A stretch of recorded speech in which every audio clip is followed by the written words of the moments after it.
Ya, baik. Assalamualaikum warahmatullahi wabarakatuh. Selamat pagi semuanya. Waalaikumsalam warahmatullahi wabarakatuh. Pagi, Bu. Ya, bentar ya. Ini hari ini kita ada apa? Presentasi ya? Saya buka file dulu. Iya, Bu. Presentasi ya? Oke, baik. Boleh dipersiapkan sambil saya buka flash disk saya sebentar. Ya, silakan aja kalau mau presentasi dulu. Izin share screen ya, Bu. Ya, silakan. Ini terapi 2 ya?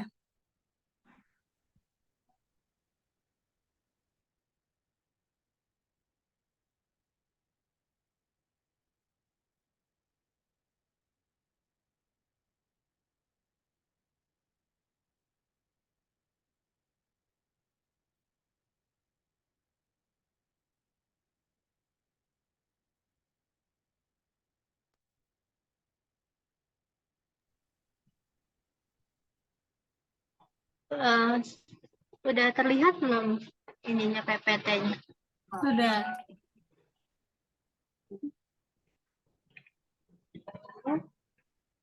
Dimulai ya, Bu. Assalamualaikum warahmatullahi wabarakatuh. Saya ucapkan terima kasih dan selamat datang kepada yang terhormat Ibu Dr. Anda Kaliana Vidya Nagisa Sain Apoteker, selaku dosen pengampu, serta teman-teman yang saya sayangi. Perkenalkan, kami dari kelas SF-12A akan mempresentasikan tentang salah satu obat di materi tentang materi gagal ginjal akut, yaitu cairan kristaloid.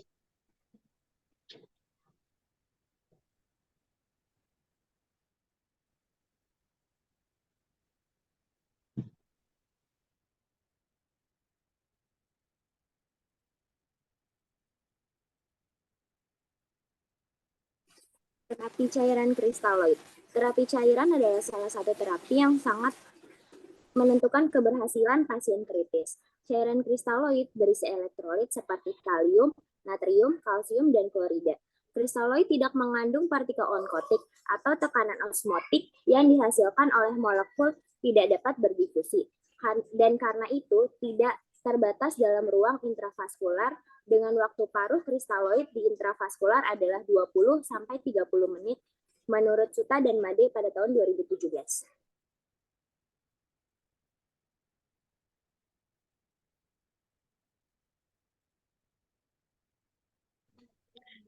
Indikasi dari cairan kristaloid adalah bagian dari larutan intravena yang sering digunakan dalam kondisi klinis.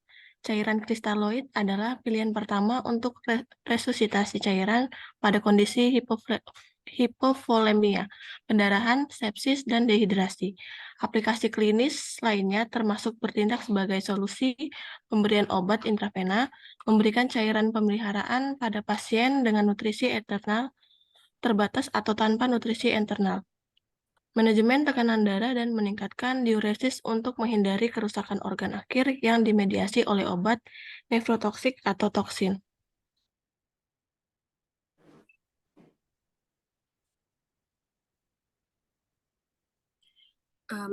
Mekanisme kerjanya dari cairan kristaloid adalah larutan garam mineral dan molekul kecil lainnya yang larut dalam air. Kebanyakan larutan kristaloid yang tersedia secara komersial bersifat isotonik terhadap plasma manusia. Cairan ini mendekati konsentrasi berbagai zat terlarut yang ditemukan dalam plasma dalam plasma dan tidak memberikan efek osmotik in vivo. Cairan kristaloid berfungsi untuk memperluas volume intravaskular tanpa mengganggu konsentrasi ion atau menyebabkan perpindahan cairan yang signifikan antara ruang intraseluler, intravaskular, dan intratesial.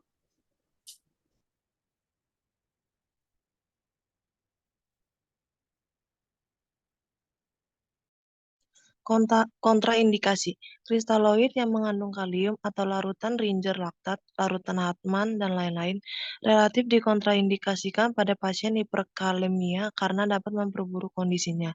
Yang selanjutnya dapat menyebabkan disritmia ventrikal. Larutan hipotonik juga dikontraindikasikan pada pasien dengan atau berisiko mengalami edema cerebral. Pasien yang kelebihan cairan sebaiknya tidak menerima cairan kristaloid.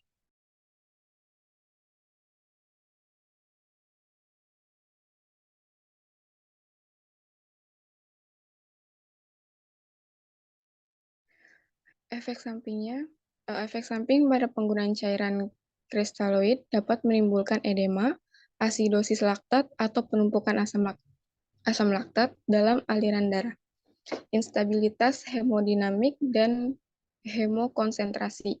Didapat dari jurnal aktivitas cairan kristaloid dengan cairan koloid pada dengue hemorrhagic fever.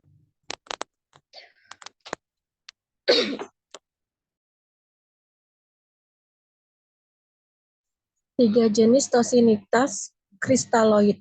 Yang pertama ada isotonis ketika kristaloid berisi sama dengan jumlah elektrolit plasma.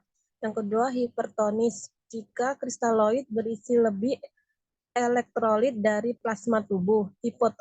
Yang ketiga hipotonis ketika kristaloid mengandung elektrolit lebih sedikit dari plasma.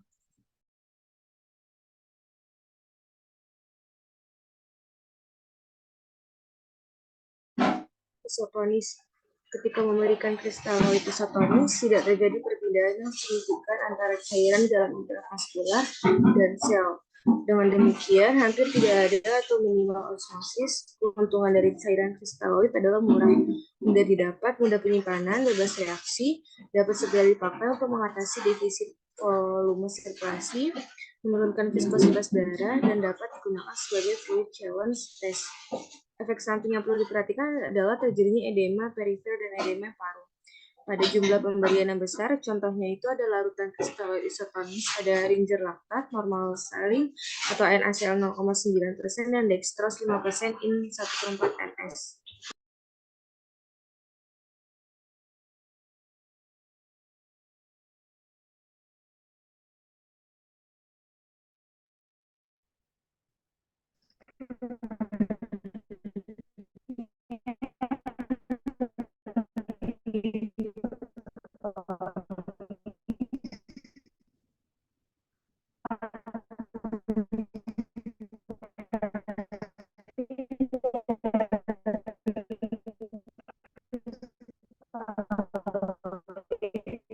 Terus putus ya suaranya ya?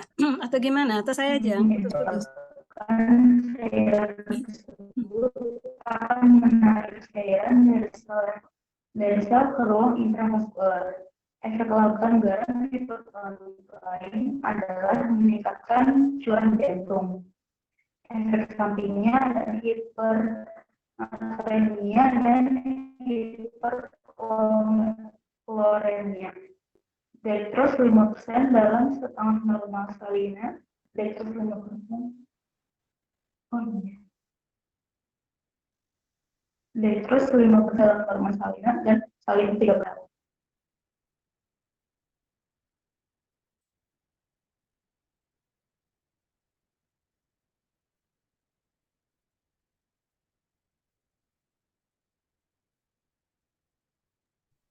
Hipotonis. Ketika cairan hipotonis diberikan, cairan dengan cepat akan berpindah dari intravaskular ke sel. Contohnya, dextrose 5% dalam air, setengah normal saline.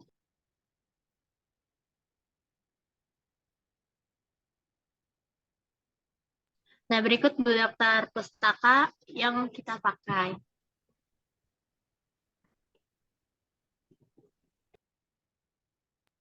Dan sekian presentasi dari kelompok kami.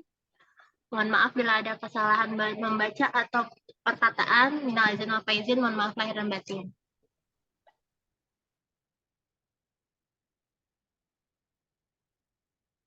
Oke, baik.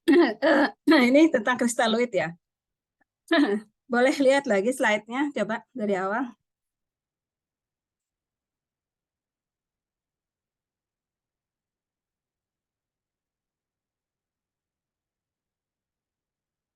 Oke, jadi kristaloid ini, sorry, ya, ya, jadi kristaloid ini cairan untuk terapi ya, betul. Kira-kira indikasinya untuk apa? Untuk orang yang seperti apa yang diberikan kristaloid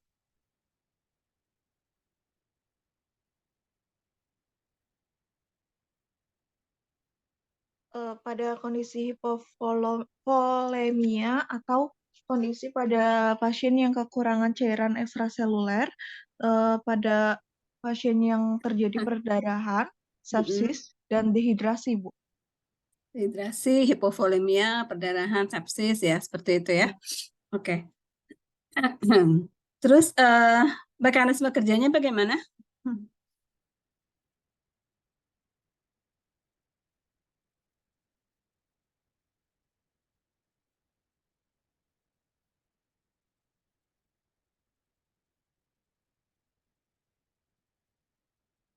Mekanisme kerjanya bagaimana?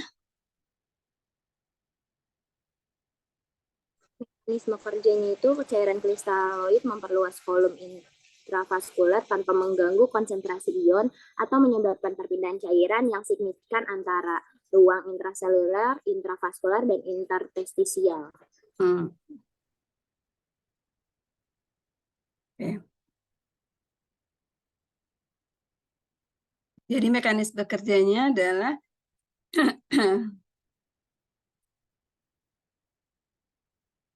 memperluas volume intravaskuler tanpa mengganggu konsentrasi ion perpindahan cairan. Oke, isinya apa ya kira-kira ya kristaloid itu ya? Kandungannya apa saja ya cairan kristaloid itu?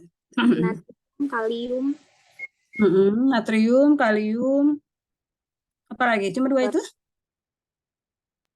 Magnesium, glukosa. Ya, ada dextrose ya di sana ya. Kan ada contohnya dextrose ya. Ada, Ibu. Dextrose 5% gitu ya. 1% itu berarti kan ada gula ya, seperti itu. Oke. Kalau misalnya dextrosa ya katanya. Itu kira-kira untuk orang yang kenapa dia dikasih dextrosa? Kalau natrium, kalium oke lah ya, orangnya kurang elektrolit karena dehidrasi, bener ya, kayak gitu. Atau misalnya dia hipovolemia. Tapi kalau dextrosa kan dia gula ya. Kira-kira kapan orang diberikan dextrose itu? Kalau mengalami dehidrasi, Bu. Kalau apa? Dehidrasi. Ibu izin menjawab. Boleh. Silakan. Siapa aja yang mau jawab satu-satu tapi ya, supaya saya bisa dengar. Silakan, siapa? Saya Zaira, Bu. Selain untuk penanganan hipoglikemia, dextrose bisa juga untuk hiperkalemia, jadi yang kelebihan kalium. Hiperkalemia, kelebihan kalium. Ya. Iya, Bu. Oke. Ada lagi tuh yang paling penting apa biasanya?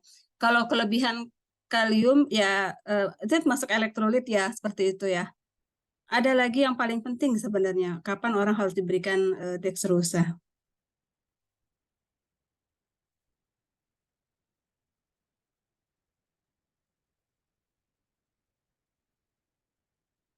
Ada yang tahu? Untuk penyakit diabetes mellitus, Bu. Kalau diabetes mellitus dia justru nggak boleh dikasih dextrosa ya, karena kan di hiperglikemi. Betul nggak? Kalau nggak untuk pasien dehidrasi? Iya, dehidrasi itu sebetulnya boleh, dextrose boleh, gabung ya, elektrolit, kan dia kekurangan banyak cairan ya, tapi dia khusus dextrosa doang gitu loh. Khusus untuk dextrose doang, dia diberikan pada pasien yang apa?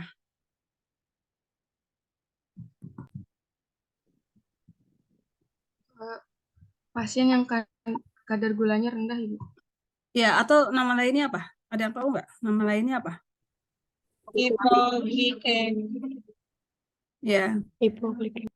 Ya, jadi orang-orang yang mengalami hipoglikemia. Jadi jangan berpikir bahwa semua penyakit pasti hiper, gitu ya. Hiperglikemi misalnya ya, karena diabetes mellitus. Tapi ada kalanya ada orang yang hipo. Hipo itu bisa terjadi karena pertama kondisi insulinnya bermasalah ya, atau kelenjar-kelenjar endokrin. Endokrin kan banyak tuh kelenjarnya ya, dari hipotalamus, hipofisis, pankreas dan sebagainya itu endokrin. Di salah satu fungsi endokrinnya bermasalah, defisiensi atau insufisiensi ya, atau gagal dan sebagainya. Atau penyakit yang mungkin ada satu penyakit autoimun yang jelas dia bisa menyerang pankreas gitu ya. Nah, itu disebut sebagai hipoglikemi. Jadi kalau ada orang hipoglikemi, mungkin dia bisa juga dia kelelahan gitu ya. Tapi kan kalau orang kelelahan tidak makan ya mungkin turunnya tidak sedrastis orang yang benar-benar menderita gangguan hipoglikemi. Nah, itu biasanya diberikan cairan dextrose ya. Seperti itu. Oke. Ya. Mungkin saran saya ya, kalian juga buka nanti ini ngambil literaturnya dari mana? Dari itu ya, ada sumbernya ya di situ ya. Efek sampingnya apa ya? Saya kok lupa ya. Efek sampingnya apa? Ini kalau misalnya indikasi mekanisme sudah oke ya. Cuma ada efek samping nih yang perlu kalian ketahui. Kira-kira efek sampingnya apa? Menimbulkan edema, asidosis laktat, atau penumpukan asam laktat dalam aliran darah. Ya, oke. Jadi itu beberapa. Nah, kalau saran saya ya, kalian membuka sebagai tambahan ya.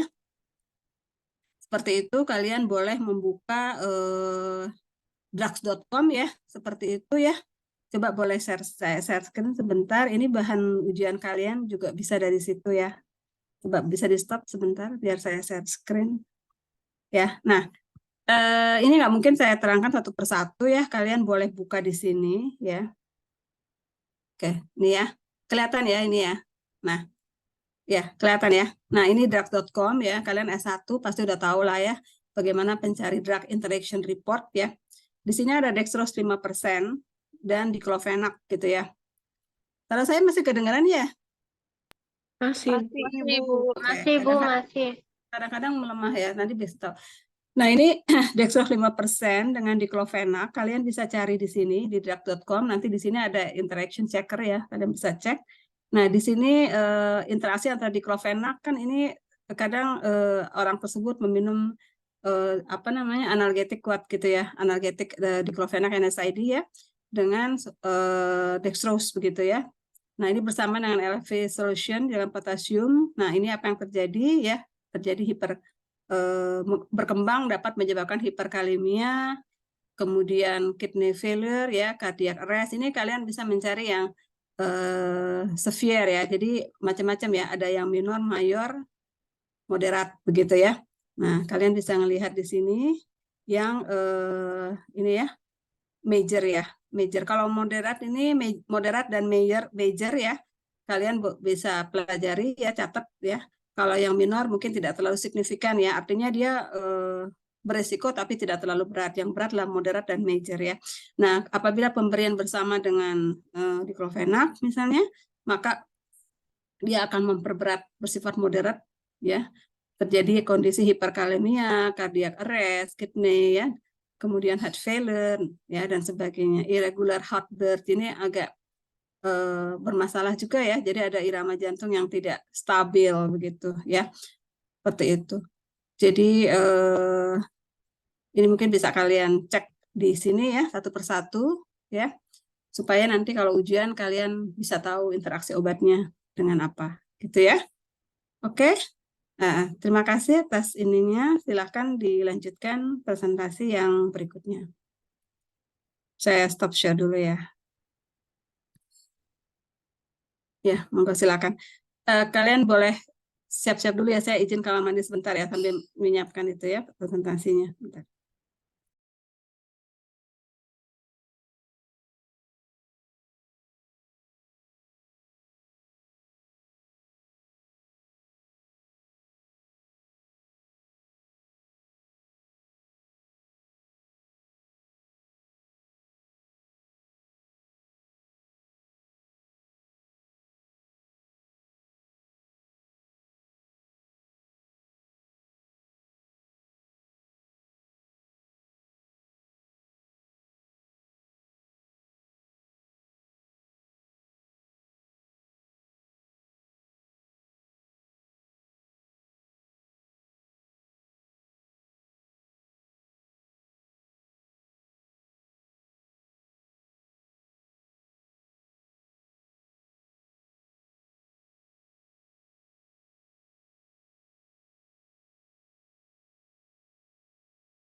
Ya, silakan dilanjutkan.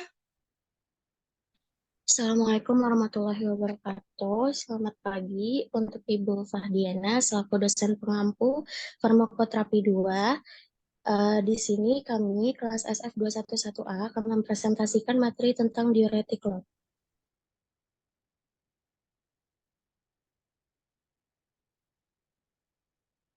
Diuretik loop. Diuretik loop adalah jenis diuretik kuat yang bekerja dengan menghambat kotransporter natrium kalium klorida di lengkung Henle yang tebal dan menaik. Oleh karena itu dinamakan diuretik loop yang terletak di ginjal.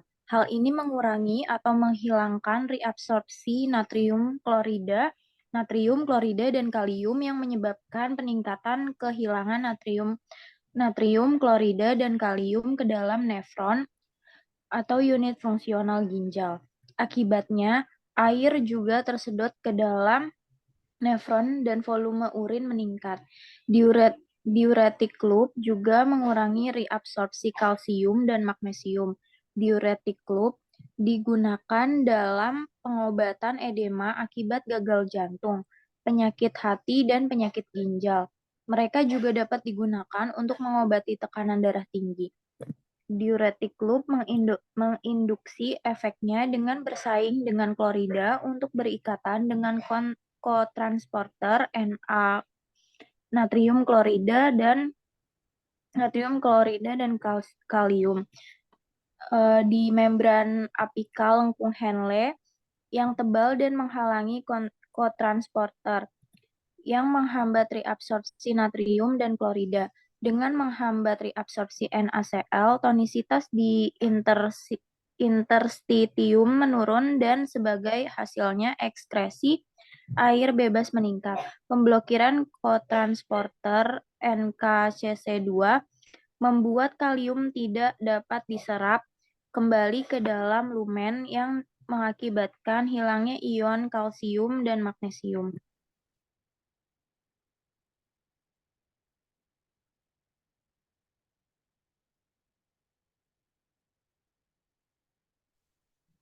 Mekanisme kerja furosemid. Furosemid menghambat reabsorpsi natrium dan klorida di tubulus proksimal dan distal serta lengkung Henle ascendens yang tebal dengan menghambat sistem kontranspor natrium klorida yang mengakibatkan ekresi air yang berlebihan bersama dengan natrium klorida, magnesium, dan kalsium.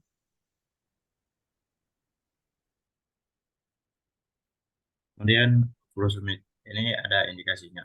Udem karena penyakit jantung, hati, dan ginjal. Terapi tambahan pada udem pulmonari akut dan udem otak yang diharapkan mendapat onset diuresis yang kuat dan cepat. Dosis oral. Udem dewasa dosis awal itu 40 mg pada pagi hari, penunjang 20-40 mg sehari, tingkatkan sampai 80 mg sehari pada udem yang resistensi. Kemudian untuk anak 1-3 mg per kilogram berat badan sehari, maksimal 40 mg sehari. Oliguria dosis awal 250 mg sehari, jika diperlukan dosis lebih besar tingkatkan bertahap dengan 250 mg. Dapat diberikan setiap 4-6 jam sampai maksimal dosis tunggal 2 gram.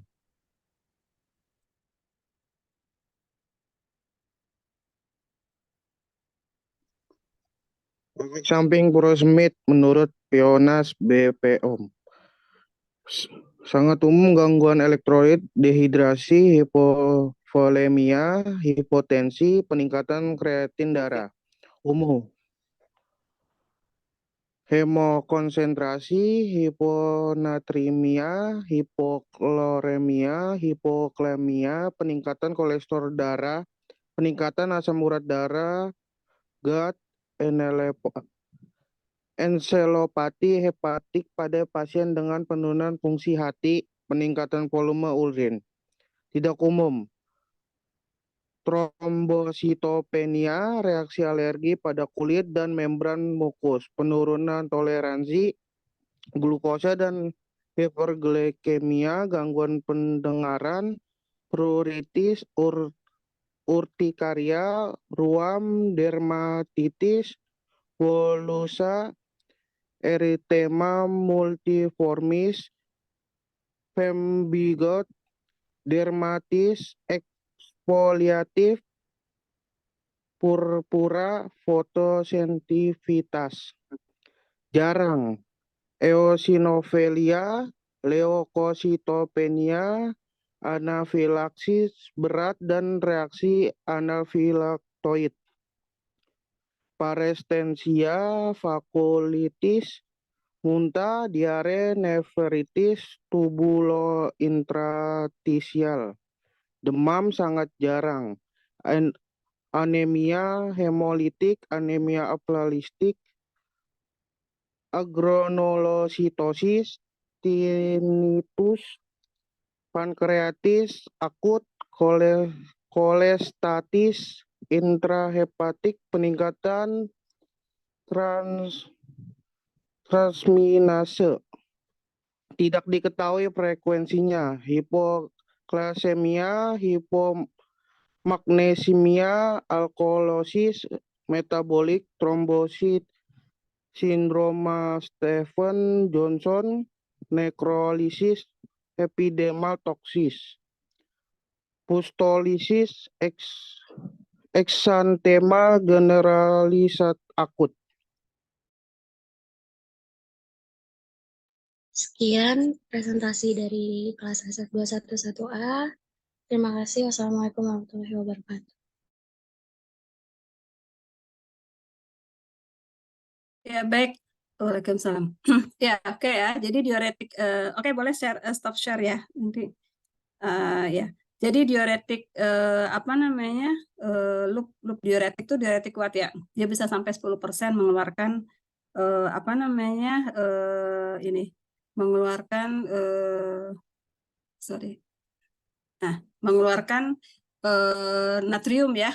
Jadi intinya yang perlu, ini kelihatan ya, yang perlu kalian ingat adalah, ini juga sama, saya lebih percaya dari drugs.com ya, karena itu lengkap sekali dan itu memang sudah di dunia diakui ya. Kalian boleh buka di sini. Jadi cara kerjanya adalah primerly-nya ya, jadi utamanya dia bekerja menghambat absorpsi sodium dan klorid ya, makanya dia untuk hipertensi, seperti itu ya.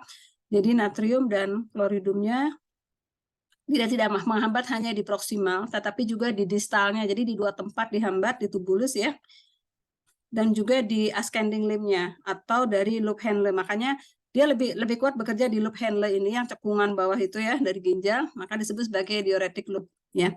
Nah, dia tidak menghambat karbonik anhidrase, jadi penyerapan dari karbonik anhidrase ya, suatu enzim ya, itu tidak dihambat dan juga tidak bersifat sebagai antagonis dari aldosteron. Jadi dia tidak mengganggu suatu hormon ya, vasopresin ya, yang berfungsi untuk mengatur volume urin gitu ya. Nah, mekanisme kerjanya memang dia sebagai mekanisme potensinya ya seperti itu.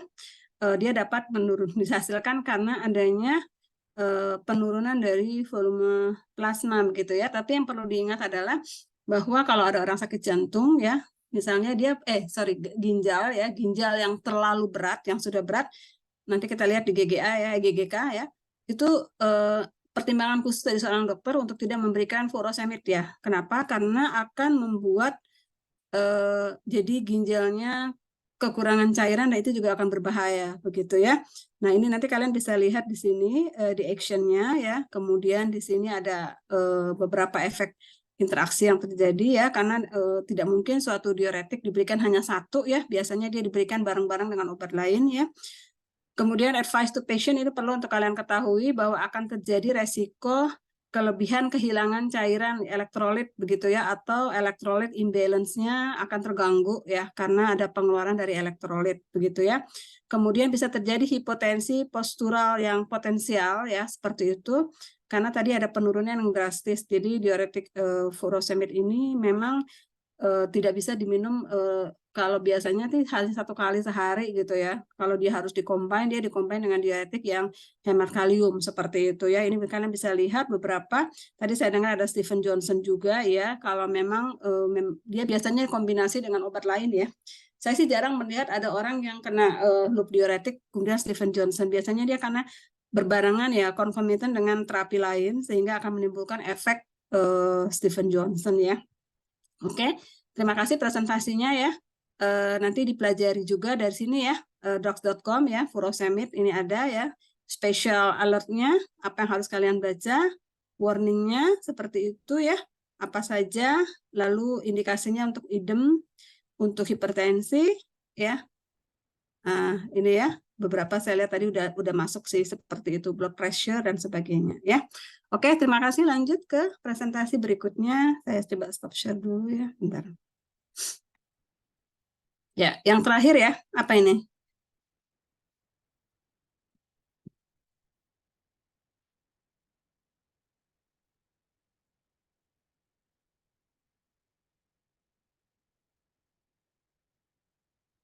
Sudah terlihat PPT-nya. Koloid ya, silakan. Udah.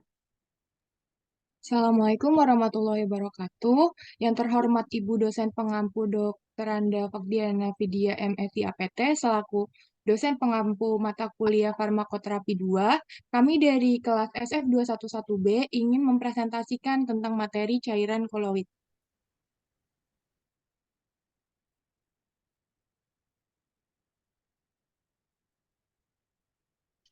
Cairan koloid mengandung zat-zat yang mempunyai berat molekul tinggi, dengan aktivitas osmotik yang menyebabkan cairan ini cenderung bertahan agak lama dalam ruang intravaskuler.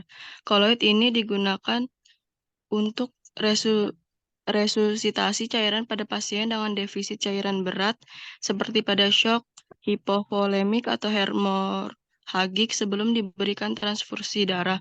Pada penderita dengan hipoalbumin berat dan kehilangan protein jumlah besar, atau misalnya pada luka bakar. Pemberian cairan koloid dapat dilakukan untuk mencegah terjadinya shock karena cairan koloid memiliki berat molekul yang lebih besar sehingga akan berada lebih lama di intravaskular.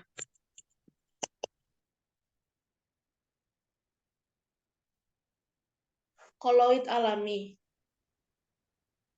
Fraksi protein plasma 5% dan albumin manusia 5% dan 25%. Dibuat dengan cara memanaskan plasma 60 derajat Celcius selama 10 jam untuk membunuh virus hepatitis dan virus lainnya. Untuk koloid sintetik, yang pertama dextran, berasal dari molekul polimer glukosa dengan jumlah yang besar. 2. Hidroksiletil strek, berpotensi sebagai plasma volume epander yang besar dengan toksisitas yang rendah dan tidak mengganggu koagulasi. Yang ketiga ada gelatin, terbuat dari gelatin berasal dari kolagen bovin, serta dapat memberikan reaksi.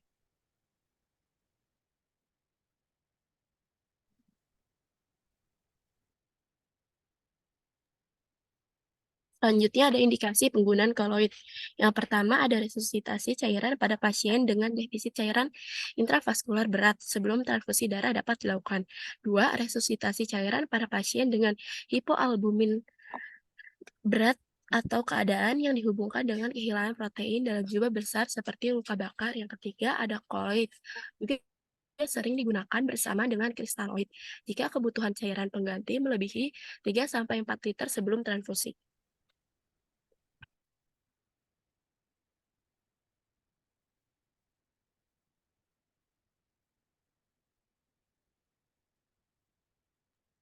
Larutan koloid dapat berasal dari bahan alam, berasal dari darah, misalnya albumin atau plasma beku segar, atau semi sintetis. Keterbatasan utama untuk koloid alami karena biaya yang mahal.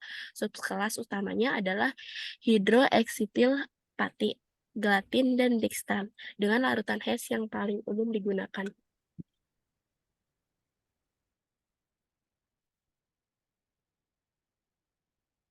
Dosis. Yang pertama dosis maksimal hidroksietil start atau HS itu dia 33 sampai 50 mili per kilogram berat badan. Yang kedua secara umum cairan koloid dan kristaloid dengan volume 250 sampai 500 mili diberikan selama 20 sampai 30 menit adalah teknik yang sering digunakan. Yang ketiga, pasien dengan dehidrasi berat untuk neonatus dengan berat 2-3 kali diberikan 4 jam pertama berikan 25 mili per kilogram berat badan per jam atau 6 tetes per kilogram berat badan per menit. Bila 1 mili sama dengan 15 tetes atau 8 tetes per kilogram berat badan per menit. Bila 1 mili sama dengan 20 tetes. Yang keempat, untuk anak 5-10 tahun dengan berat badan 15-25 kg, 11 jam pertama diberikan 20 mili per kilogram berat badan per jam. 7 jam selanjutnya diberikan 10 mili per kilogram berat badan per jam. Yang kelima, untuk anak lebih dari 10 tahun, berikan 20 mili per kilogram berat badan per jam pada jam pertama. Kemudian ada dosis pada luka bakar. Protokol resusitasi cairan dengan koloid. Indikasinya 24 jam volume resusitasi di atas 250 mili per kilogram berat badan atau urin output di bawah 0,5 mili per kilogram berat badan selama kurang dari 3 jam. Waktu 12-24 jam setelah cedera luka bakar. Komposisinya 5% albumin atau VVP atau fresh frozen plasma. Dosisnya 0,5-1 mili per kilogram berat badan per persen TBSA dibagi dalam 24 jam setelah cairan awal.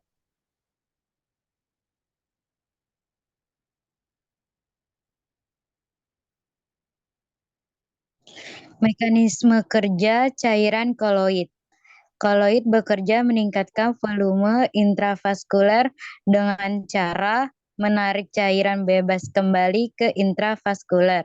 Jika akses intravena terbatas, resusitasi koloid akan mengembalikan volume intravaskuler lebih cepat daripada kristaloid. Sama seperti kristaloid, koloid tidak memfasilitasi transport oksigen maupun pembekuan darah, sehingga efek dilusinya serupa dengan kristaloid.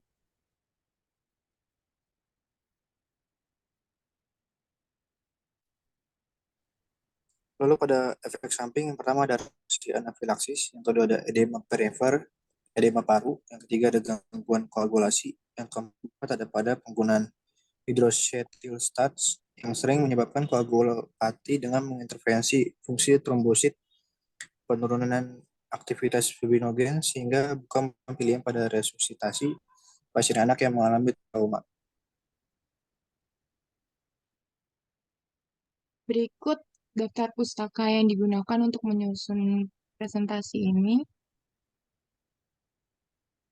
Sekian presentasi dari kelompok kami, kurang lebihnya mohon maaf. Wassalamualaikum warahmatullahi wabarakatuh.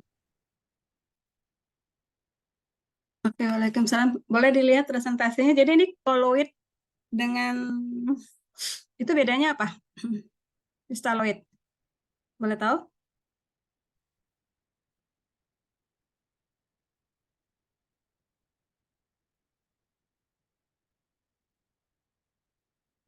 Mana yang lebih berat BM-nya, koloid atau kristaloid?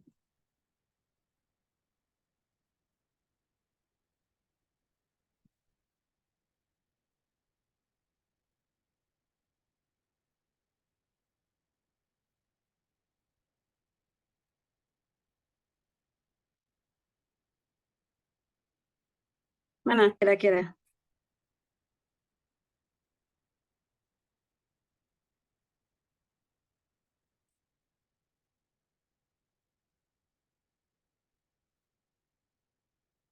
Ayo, jawab dong.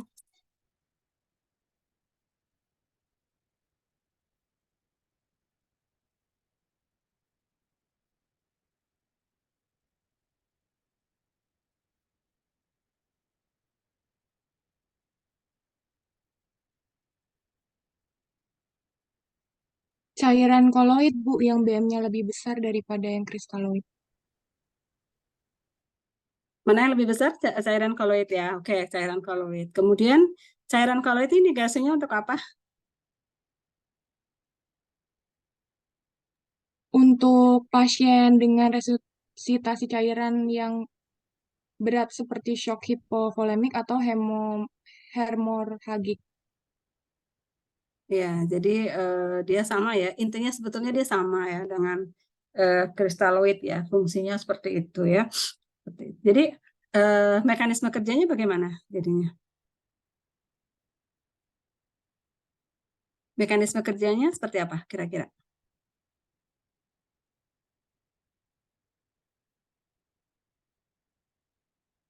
Dia meningkatkan volume intravaskuler dengan menarik cairan bebas kembali ke intravaskuler. Bentar, coba diulang gimana mekanisme kerjanya? Meningkatkan volume intravaskuler dengan menarik cairan bebas kembali ke intravaskuler. Ya, jadi meningkatkan volume dalam sel ya, seperti itu ya. Volume intravaskuler ya dalam dalam pembuluh darah gitu ya. Oke, kemudian ada efek samping nggak kira-kira ya?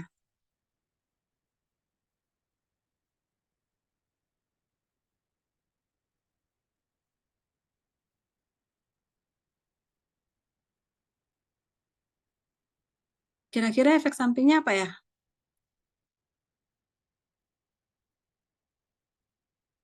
Contoh obatnya apa? Boleh saya tahu?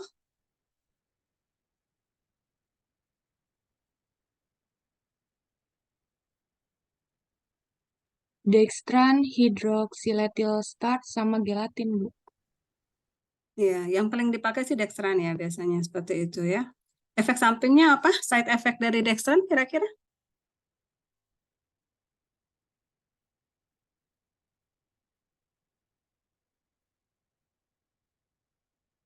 Menimbulkan reaksi alergi ya, Bu?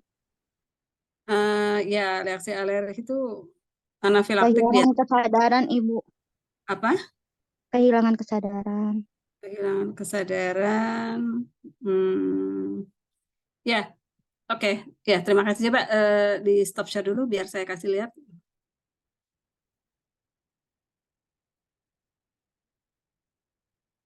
Ini tadi yang namanya belum masuk di absen, tolong ya. Nanti kamu bilang aja ke sekre, karena namanya jangan berganti-ganti. Saya kan sambil itu kadang-kadang suka ngabsen gitu ya. Jadi kalau namanya diganti-ganti, saya lihat nggak ada, saya anggap nggak hadir gitu ya. Oke. Ini saya coba share screen ya. Nah ini ya. Jadi ini juga masih sama ya, saya ambil dari sumber yang lebih terpercaya ya, drugs.com ini ya. Nah ini kita ambil contoh dari Dextran 40 ya, side effect-nya. Itu kalau kita lihat dia diberikannya dia low molecular weight ya, walaupun dia kalau itu ya, tapi dia dengan BM rendah, intravena ya. Di sini ada side effect kardiovaskuler, dermatologik, gastrointestinal, dan hipersensitif, lokal, dan yang lainnya ya. Kalian bisa lihat di sini yang not reported, frekuensinya tidak dilaporkan ya. Itu terjadinya tightness of chest ya, jadi debar jantung, hipotensi, kemudian laporan post marketnya cardiac arrest dan shock gitu ya. Itu efek samping ya, perlu kalian nanti cek lagi di drugs.com ya, nanti ujian. Kemudian reaksi dermatologik seperti tadi, reaksi urtikaria dan sebagainya, itu memang bisa terjadi ya, individual ya, artinya tidak semua orang mengalami reaksi tersebut, tapi ada yang nggak cocok ya. Tapi ini frekuensi not reported ya, jadi jarang ya, frekuensi ini dilaporkannya sangat jarang. Kemudian yang sangat jarang juga terjadi nausea dan vomiting, karena memang kan dia diinfus ya, seperti itu. Nah, reaksi hipersensitivitas juga jarang ya. Tapi post market report ya, jadi laporan setelah dia digunakan secara luas di masyarakat, dia menginduksi terjadinya anafilaktik gitu ya. Dia menginduksi terjadi anafilaktik ya. Nah, kemudian ada reaksi lokal, ini seperti itu ya. Ini tempat suntikannya menjadi sakit, phlebitis, venous thrombosis, itu hal yang biasa ya. Injeksi site infection ya, kadang-kadang tempat injeksi jadi infeksi dan sebagainya. Hipervolemia, bukan hipo ya, hiper, jadi kelebihan, extravasation ya. Nah, ini semua adalah beberapa reaksi yang sebetulnya jarang dilaporkan tapi tetap harus diwaspadai begitu ya. Nah, ini kalian bisa lihat di sini ya. Kemudian dari cairan-cairan mau kristaloid mau koloid yang perlu kalian lihat nanti adalah cek interaksinya. Ya, silakan nanti dibuka ya interaksinya dengan apa saja yang biasanya bisa diberikan barengan dengan obat-obat ini begitu ya. Oke, terima kasih atas presentasinya. Sekarang saya mau presentasi sedikit yang belum selesai ya. Oke, sebelumnya saya mau absen dulu mungkin.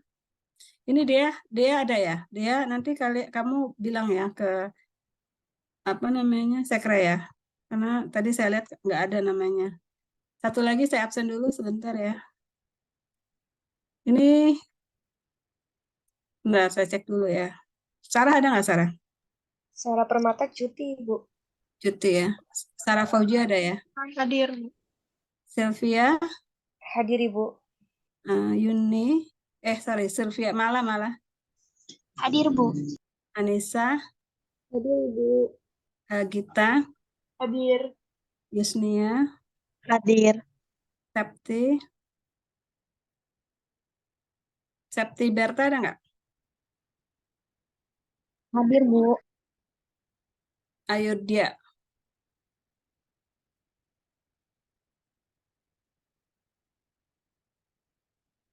Ayodhya ada nggak?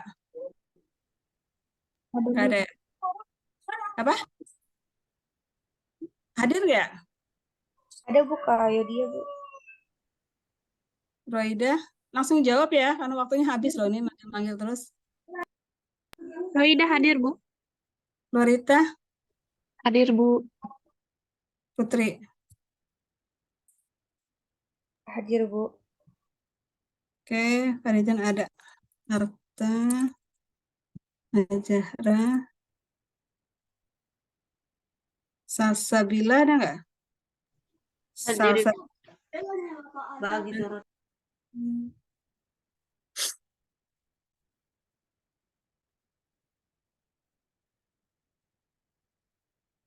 Kemarin yang nggak bisa dibuka presentasi apa sih?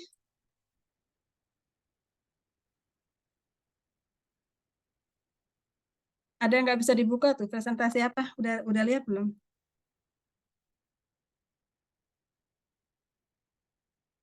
Oh belum ya, belum pada buka ya, yang dikirim saya ya.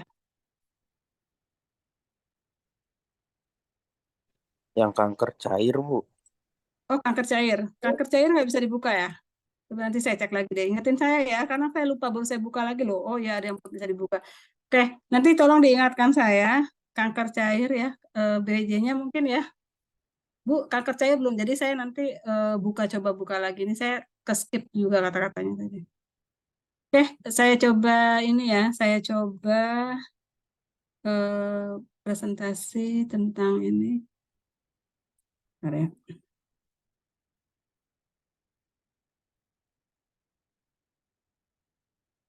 Gagal ginjal akut ya kemarin ya, sampai slide ini ya. Saya kira nih tadi, ini cepet aja ya. Udah kelihatan kan? Loop diuretik ya, udah kelihatan. Ini sama tadi seperti yang kalian presentasikan ya di sini, tapi di sini ada selain furosemid ada asam etakrinat dan bumetanid ya, seperti itu. Mekanisme kerjanya saya kira tadi sudah dijelaskan teman-teman kamu ya. Sama ya, jadi dia diuretik kuat, bekerjanya di ansa Henle bagian ascendens ya, tapi tadi banyak ya di tubulis proximal juga bekerja gitu ya. Yang pasti dia menghambat kotransport dari Na, K, dan Cl. Jadi hati-hati pada orang yang diberikan ini ya, karena bisa menyebabkan dia kekurangan elektrolit ya, seperti itu. Ini tidak perlu ya farmakokinetik. Saya kira kalian bisa baca ya farmakokinetiknya. Ketiga obat tadi ya, loop diuretik tadi mudah diserap di saluran cerna dengan derajat yang berbeda-beda. Bioavailabilitas 65%, sedangkan bumetanid hampir 100% ya di bioavailabilitasnya gitu ya. Ini diuretik kuat sekali, terikat pada protein plasma secara ekstensif, sehingga tidak difiltrasi di glomerulus, tapi cepat sekali diekskresi melalui sistem transport asam organik di tubuli proksimal ya, seperti itu ya. Jadi memang ini namanya diuretik kuat ya. Kemudian efek samping yang bisa kalian lihat di sini adalah reaksi toksis berupa gangguan keseimbangan cairan dan elektrolit yang bisa saja terjadi ya. Efek samping yang mungkin tidak berhubungan dengan kerja utamanya, ini jarang sekali dilaporkan ya. Kemudian gangguan saluran cerna lebih sering terjadi dengan asam etakrinat daripada dengan furosemid dan tidak dianjurkan pada wanita hamil ya, kecuali memang dia menderita UDEM karena hipertensi. Indikasi digunakan lebih banyak daripada asam etakrinat karena gangguan saluran cernanya ya. Nah, kemudian sediaannya kalian bisa lihat nih ada yang tablet gitu ya. Kalau furosemid bisa tablet, bisa juga suntikan gitu ya. Oke, bumetanid ini digunakan pada dosis dewasa, ini juga udah ada ya tadi ya. Tapi saya nggak akan tanya dosis kan. Paling saya tanya kekuatan ya. Kalau dosis tidak akan saya tanya. Tapi berapa kali minum nggak usah karena itu nggak boleh dihafal juga ya. Jadi saya akan tanya nanti kekuatannya. Nah ini toksisitasnya ya. Kalian bisa baca alkalosis metabolik hipokalemia. Jadi dia kekurangan kalium ya. Kalau dia kekurangan kalium berarti menjadi alkalosis gitu ya. Kemudian ototoksis ya, ini penting banget karena tadi di docs.com juga ada ototoksis ya. Ototoksis itu kaitannya dengan kekurangan cairan tadi ya, kekurangan elektrolit. Jadi telinganya tuli begitu ya, tuli pada bagian telinga. Hiperurisemia, jadi kelebihan ya seperti itu, asam urat dalam darah. Hipomagnesia, jadi kekurangan magnesium, jadi magnesiumnya kurang, reaksi alergi, dan dehidrasi bisa saja terjadi ya, walaupun ya dehidrasi ya, karena dia memang untuk UDEM dan bisa saja orang tidak tahu. Makanya kalau kalian di apotek atau di mana hati-hati karena dia jarang sekali diberikan sampai 2 kali gitu sehari ya, kecuali kalau UDEM-nya sudah parah banget ya. Nah, kemudian kita lihat diuretik hemat kalium, ini nggak ada presentasi, tapi kalian harus wajib membaca ini juga untuk ujian ya. Contohnya yang paling gampang spironolakton, eplerenone ya, yang paling banyak di sini sih spironolakton ya, antagonis aldosteron. Nah, di sini dia sebagai saingan dari aldosteron ya, seperti itu spironolakton dan eplerenone ini. Siva tolong di mute dulu ya, kalau kamu nggak mau berbicara tolong di mute ya. Oke. Kemudian inhibitor kanal Na, amilorid dan triamteren ini juga sebagai diuretik hemat kalium, tapi cara kerjanya berbeda ya. Jadi kalau ujian nanti yang antagonis yang mana, yang penghambat di saluran natrium yang mana gitu ya. Nanti ini sebagai bahan ujian kalian juga ya. Nah diuretik hemat kalium, bentar. Ya, diuretik hemat kalium senyawa punya aktivitas natrium uretik yang sangat ringan dan dapat menurunkan sekresi ion H+ dan K+ ya. Jadi ini lumayan tidak terlalu berat begitu ya untuk kondisi-kondisi UDEM yang tidak terlalu parah ya. Nah, biasanya dia diuretiknya relatif lemah dikombinasi dengan Thiazide seperti itu ya. Nah, ini mekanisme kerjanya saya kira nggak perlu, cukup dibaca narasinya aja karena agak sulit ya, terlalu kompleks begitu ya. Oke. Kemudian terakhir kita lihat fomepizol. Nah, ini fomepizol ini adalah salah satu dari obat yang mungkin kemarin ujian kalian sudah dikeluarkan ya. Ada yang tahu obat apa dia? Ada yang tahu obat apa? Fomepizol ini kenapa ini saya angkat di sini? Karena untuk apa? Kira-kira? Halo? Kalian masih sama saya nggak? Halo? Masih kedengaran Ibu? Ya, coba dijawab dong pertanyaan saya. Ini kalian ada berapa orang? 80 sekian, diam semua gitu gimana sih? Obat asam lambung ya, Bu? Gangguan ginjal akut, Ibu. Iya. Soal asam lambung gimana sih? Itu bukan fomepizol asam lambung. Famotidin mungkin. Kalau fomepizol bukan asam lambung dong. Untuk apa? Masa nggak tahu sih? Tadi udah ada yang jawab. Gangguan ginjal akut.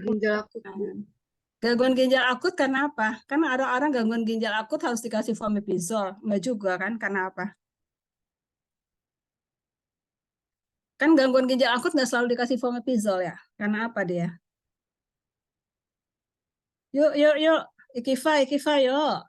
Ilmunya. Dikasih kandungan etilen glikol. Ya. Ilmunya ditambah ya. Ilmunya ditambah, ini udah jelas-jelas ada EG, DEG gitu loh. Masa kalian nggak inget lagi? Kan kemarin ujian udah ini. Nilainya kan lumayan saya lihat. Ya, ini kasus karena etilen glikol ya. Jadi ini detox ya. Antidotum gitu. Nggak semua orang sakit ginjal ini dikasih ini, enggak gitu loh. Dia karena memang mengobati penawar intoksikasi karena ada kandungan EG ya. Nanti kandungan EG DEG itu saya keluarin lagi di ujian UAS loh, karena saya lihat kalian tuh nggak paham sebenarnya gitu ya. Ini reaksi yang ditimbulkan ya, beberapa reaksi sakit kepala dan sebagainya. Cara kerjanya, nah ini ya. Jadi kalau di dalam tubuh nggak ada etilen glikol gitu ya nggak bisa gitu. Karena di sini mengubah etilen glikol jadi glikoaldehyde ya, yang kemudian mengalami oksidasi menjadi glikolat, glioksilat dan oksalat gitu ya. Nah, jadi dia tuh cara kerjanya harus ada yang mau didetoks apa gitu.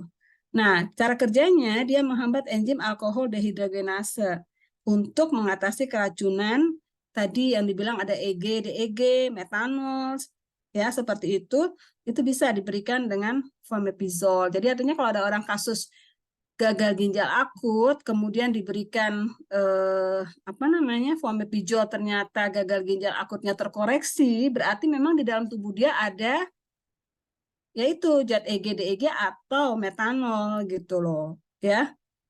Kan salah satu diagnosisnya kan seperti itu. Ternyata dikasih fomepizol bagus gitu ya. Jadi kalau dibilang dia karena COVID misalnya anak itu ya ternyata dikasih itu kok bisa, berarti kan memang dalam tubuhnya ada kandungan zat tersebut gitu ya. Jadi itu yang harus kalian pelajari ya. Oke, sekarang saya masuk ke presentasi berikutnya yaitu gagal ginjal kronik ya. Nah, gagal ginjal kronik ini mungkin tidak banyak ya yang akan dipaparkan. Gagal ginjal kronik atau CKD ya. Chronic Kidney Disease gitu ya. Saya lihat di sini gagal ginjal kronik definisinya adalah suatu kerusakan ginjal yang permanen atau persisten ya. Dengan karakteristik ada 3, adanya kerusakan struktural atau fungsional, sedikitnya 3 bulan bersifat irreversible ya. Artinya kalau kerusakan ini struktural atau fungsional itu sedikitnya 3 bulan yang bersifat tidak bisa kembali ya. Contohnya adalah hematuria, protein, penurunan GFR, dan sebagainya ya. Nah, ini GFR atau laju filtrasi glomerulus ya.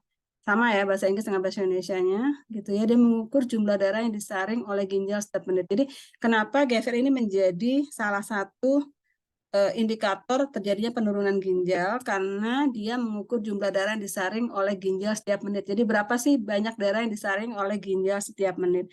Nah, kalau seperti itu berarti GFR-nya rendah atau tinggi kalau sakit gagal ginjal?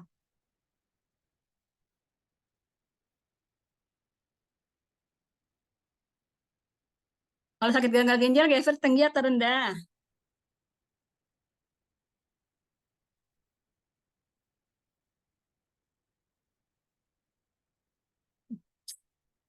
Rendah, Bu. Rendah. Rendah ya? Oke, siapa yang jawab rendah tadi? Saya. Yanti. Oke. Ya, ini kan ada di sini ya. Jadi di sini adalah kemungkinan stage 1 sampai stage 5. Biasanya kalau sudah stage 5 dia harus karena fungsi ginjalnya menjadi kurang dari 15%, maka dia harus dicuci darah biasanya. Ya, jadi ini kemungkinan possible kalau dia 90% atau di atas sedikit ya. Nah, karena fungsi ginjal yang bagus itu sampai 100%, biasanya begitu. Nah, kalau kerusakan mild loss ya, jadi kerusakan ringan gitu ya, itu bisa sampai 89 GFR-nya dan seterusnya sampai kira-kira kalau kidney failure itu terjadi 15%, seperti itu ya. Oke. Ini saya cepat aja karena minggu depan saya minta kalian yang presentasi di materi saya ya, gitu ya. Saya tunjuk orang-orangnya nanti yang harus presentasi ya, seperti itu. Jadi kalian belajar.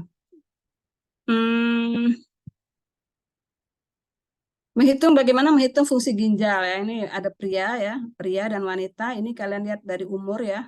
Jadi ada pria 140 dikurangi usia gitu ya, kali berat badan dan seterusnya mendapatkan GFR nanti. Ini rumus GFR yang normal adalah sekitar 90 sampai 120 ml per menit.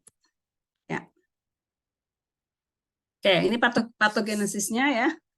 Nah, nanti kalian pelajari minggu depan, terangkan kepada saya ya patogenesisnya. kemudian manifestasi klinik daripada CKD, ya. Ini bisa anemia, hipertensi, dan udem. Nah, chronic renal failure-nya itu misalnya ini kalau pada pasien yang kurang dari 15 ml per menit GFR-nya ya. Ini bisa ke neurological ya, jadi ke neuron saraf, fungsi saraf, kelemahan, fatigue, kelelahan, confusion. Ini yang bahaya adalah confuse, jadi bertimbul letal ya, kebingungan. Kemudian kardiovaskuler ya, tekanan darah meningkat, edema ya, perikarditis, pulmonari, gastrointestinal, ini ada gangguan pada lambung dan sebagainya. Kemudian harus dilakukan hemodialisis ya. Seperti itu. Ini adalah kondisi-kondisi yang mana perutnya sudah mulai membengkak, kakinya juga membengkak, kulitnya merasa kering ya, pruritus, purpura ya. Kemudian warna kulitnya sudah berubah menjadi kuning ya. Kram pada kaki ya, dan sebagainya, bone pain. Ini adalah kondisi di mana ginjal ini sudah sangat bermasalah. Itu manifestasi kliniknya ya. Nah, ini komplikasi dari TKD ya. Fungsi ginjal ya. Di sini komplikasi bisa gangguan terhadap sodium, potasium, gangguan dari ekskresi asam, kalsium fosfat balance-nya juga terganggu, eritropoiesisnya ya. Ya, itu Kak. Kalau eritropoiesis karena dia dibentuk memang di ginjal, maka dia bisa menimbulkan anemia. Ya. Nah, untuk itu memang ada pengganti atau agent penstimulasi eritropoiesis ya. Misalnya mengganti replacement dari besinya, Fe-nya gitu ya. Kemudian di sini retensi sodium, dan kalau dia sodium balance ya artinya keseimbangan natriumnya terganggu ya pada pasien CKD ya. Nah, ini bisa menimbulkan penahanan sodium ya, jadi natriumnya tertahan, volume airnya menjadi overload gitu ya. Kemudian kalau potasiumnya, ekskresi potasiumnya terganggu gitu ya, maka terjadi hiperkalemia ya, seperti itu.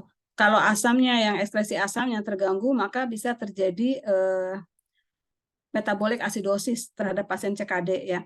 Lalu kalau kalsium dan fosfatnya tidak balance gitu ya, maka terjadi peningkatan fosfat ya, peningkatan PTH, penurunan serum kalsium atau penurunan kalsitriol ya, seperti itu. Nah, ini kondisi-kondisi yang bisa terjadi.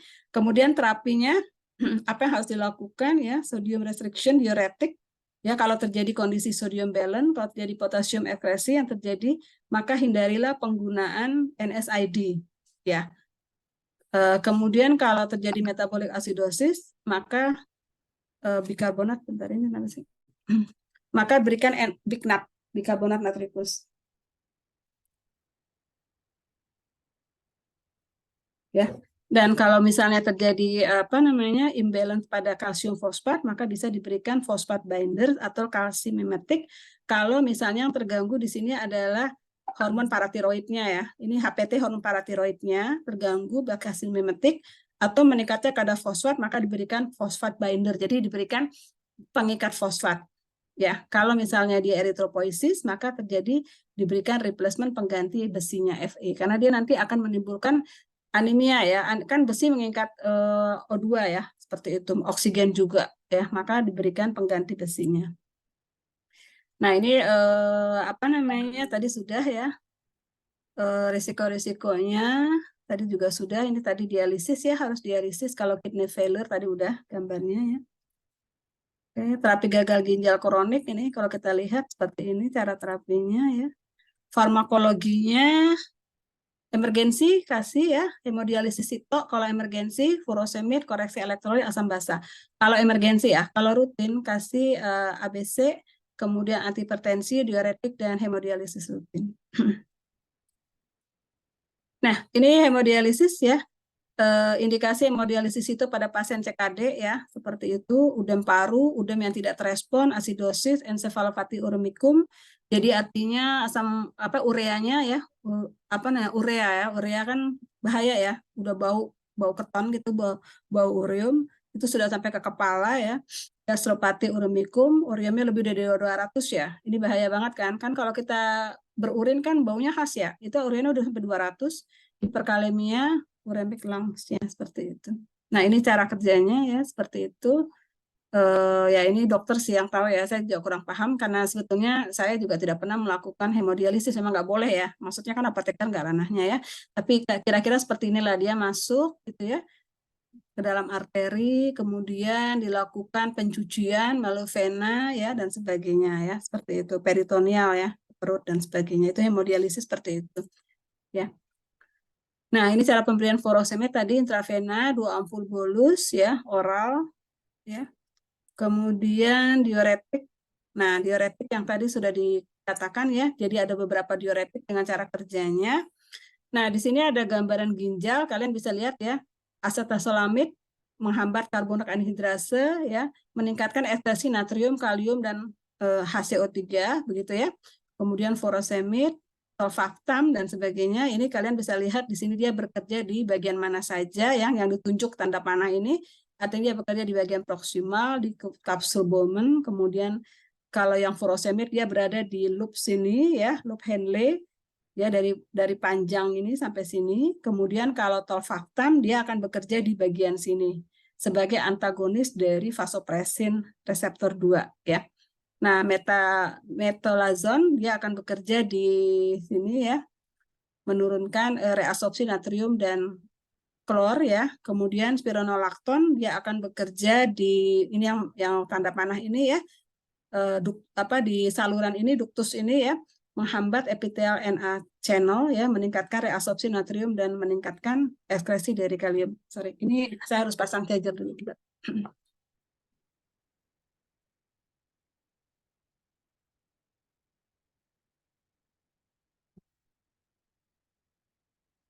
Benar-benar.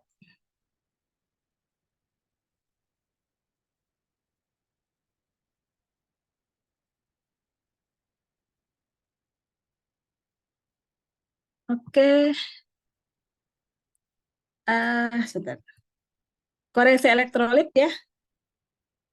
Kapan disebut hiponatremi, galactodiumnya di bawah 130, kapan disebut hiperkalemi, kaliumnya di atas 7. Jadi ada kondisi-kondisi di mana elektrolit itu harus dikoreksi kalau kondisi seperti ini. Jadi kalau dia natrium di bawah 130, maka diberikan NaCl 3%, 500 cc per 12 jam, dan seterusnya. Hati-hati karena menyebabkan bisa terbakar ya. Jadi kalau ada orang diberikan NaCl, kemudian ada rasa terbakar, memang itu efek sampingnya ya. Kan bahaya ya. Kemudian hiperkalemi itu rapid ya. Hipokalemi, ini kapan terjadi hipokalemi, lalu apa yang harus diberikan. Seperti itu. Obat rutin bisa dikasih asam folat, bignat, kalsium karbonat 3x1, ya ini obat-obat antihipertensi, lisinopril dan sebagainya ya. Ini ada inhibitor hipertensi, valsartan, ARB, angiotensin reseptor blocker, ya. ACE, angiotensin enzim inhibitor ya, ini bekerja di enzim, nah ini bekerja di reseptor gitu ya. Jadi beda cara kerjanya di sistem RAAS dan di sini di indikasi. Oke, terima kasih. Nah, sengaja saya cepetin karena saya minta slide ini kalian presentasikan minggu depan. Slide ini banyak ya, ada 18 kalau saya nggak salah. Ya, ada 18 slide begitu ya.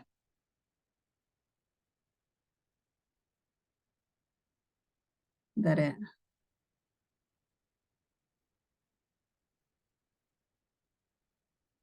Ada 18 slide. Saya minta satu kelas ini presentasi tentang slide saya. Ya. Bisa ya? Minggu depan ya. Jadi nggak usah nyari materi, itu aja kalian pelajari. Saya sudah senang kalau kalian bisa presentasi. Silakan kalian bagi per kelasnya, ada 3 kelas. Silakan kalian bagi 3. Jadi 6 slide belajarnya. Tapi artinya bukan hanya belajar di slide kalian. Kalian harus belajar semua. Tapi presentasinya bisa 6 ganti dengan kelas yang lain. Sampai sini paham?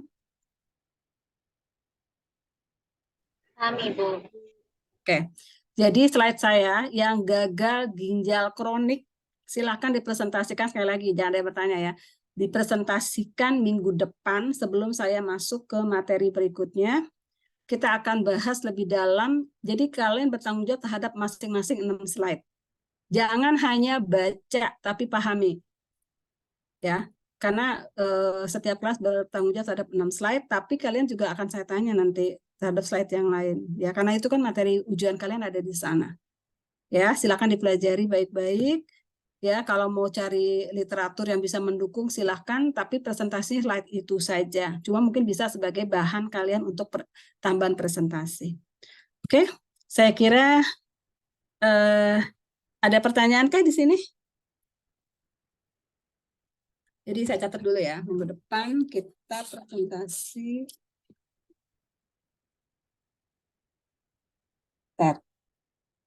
Minggu depan presentasi slide CKD.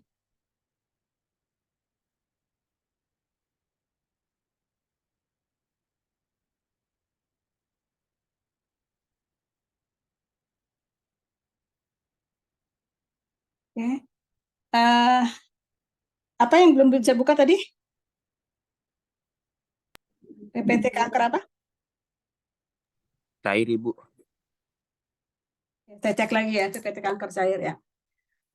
Oke, kalau tidak ada pertanyaan, silakan dipelajari slide saya. Minggu depan kita bahas kita dengarkan presentasi teman-temannya ya untuk membahas CKD tadi ya. Ya baik, terima kasih semuanya ya. Kita sudahi ya. Waktunya udah mau habis. Assalamualaikum warahmatullahi wabarakatuh. Warahmatullahi wabarakatuh.